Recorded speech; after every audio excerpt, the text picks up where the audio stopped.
Hello, Kumarils! Kagabi nga ay nag-ikot-ikot kami para makita ang mga naglalakihan at mga naggagandahang mga pailaw ng mga municipality. At ang una nga naming nadaanan ay ang plaza ng Balungaw, Pangasinan na talaga nga namang mamamangha ka sa ganda ng mga pailaw. At ang sumunod naman naming pinuntahan ay ang bayan ng Rosales, Pangasinan na talaga nga namang mamamangha ka sa nagtataasang mga lightning structures nila na para bang SJ inspired.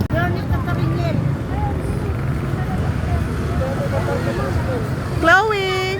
After nga namin dito ay bumiyahe na kami papunta sa plaza ng Tayog, Pangasinan. Pagpasok mo pa nga lang ay talaga nga namang maa-amaze ka na sa ganda ng mga design at mga naglalakihang mga pailaw nila dito sa kanilang plaza. At bago nga namin simulang ikutin ang kanilang malaking plaza ay nag-dinner na muna kami dito habang may mga available na tables and chairs pa. At after nga naming mag-dinner ay sinimulan na naming ikutin ang malaking plaza ng Tayog, Pangasinan. Siguradong masisiyahan at matutuwa ang mga bata kapag namasyal kayo dito dahil aside sa magagandang lightning fixtures nila ay meron din silang mga naglalakihang mga structures na mga iba't ibang mga cartoon characters. Kaya naman talagang dinarayo ito ng maraming tao kapag nagsimula na ang pailaw nila. At ang isa nga sa pinaka center of attraction dito ay itong mataas na castle nila na punong-puno ng pailaw at mga bulaklak. At sa likod nga ng castle na to ay may mga hagdan kung saan pwede kang umakyat at meron ding mga slides.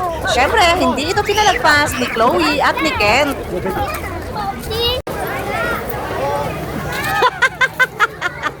After nga namin sa castle ay nag-ikot-ikot na kami dito para makakuha ng mga pictures sa magagandang spot. Sadyang napakalawak ng plaza na ito, enough para hindi magsiksikan ang mga taong namamasyal dito. Ang nakakatuwa pa dito ay napakarami talaga nilang pang-instagrammable spot na pwedeng-pwede yung pagkuhanan ng mga pictures and videos nyo. Kaya naman, kung naghahanap kayo ng magandang pasyalan na siguradong matutuwa ang buong pamilya ninyo ay mag-visit na kayo dito sa Tayog Plaza, Pangasinan. Aside kasi sa magagandang pasyalan dito ay meron din silang mga food bazaar na pwede kayong kumain na talaga nga namang mag-e-enjoy kayo at siguradong mabubusog pa kayo. Kaya ano pang inaantay nyo? Halina at mamasyal na dito sa bayan ng Pangasinan. So ayun lang, Kumarils! Thank you for watching and see you on my next vlog!